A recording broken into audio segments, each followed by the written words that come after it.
Temperatures are warming up this week, which means you're likely to see more motorcycles on the road. Veteran riders tell me it's a feeling of freedom that also comes with serious risks.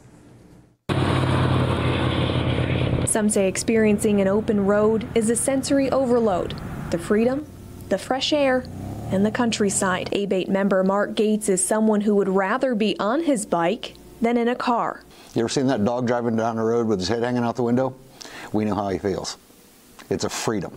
It's a passion for most of us that ride. ABATE, which stands for Brotherhood Aimed Towards Education, is a national motorcycle rights organization that teaches road safety. Gates has a few tips for motorists to keep in mind this riding season. Keep your eyes open. Look twice when you're backing out, pulling out, making a turn. Gates doesn't deny the dangers of riding. In fact, he says these risks are something all riders must take into consideration. Ottumwa motorcyclist Brian Babcock experienced the dangers firsthand.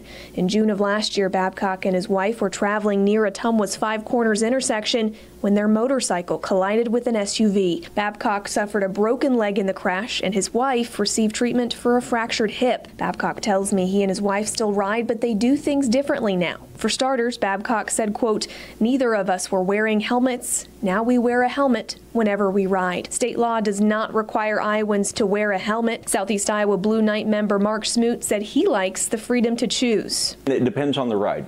There are times that I will wear all the protection that I can. There are other times that I'll back it off a little bit just according to the ride. But the consequences can be deadly. According to the Department of Transportation, 42 motorcycle-related deaths were reported in Iowa last year. 31 of those 42 people killed were not wearing a helmet. In Southeast Iowa, there have been at least 2 motorcycle accidents reported this month alone. One of those crashes claimed the life of 25-year-old Tyler Jordan of Ottumwa. And the most recent was reported Sunday in Oskaloosa. Authorities say a motorist was turning left when her vehicle collided with a motorcycle. The cyclist was ejected from his bike. No word yet on his condition. Veteran riders like Gates and Smoot say you can prevent an accident by simply paying attention.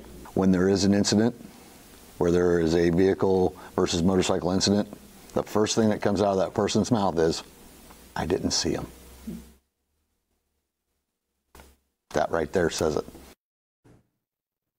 Last April, Governor Kim Reynolds declared May as Motorcycle Awareness Month. ABATE of Iowa and the Blue Knights have a few events coming up to help promote motorcycle safety. Details are posted with this story at ktvo.com.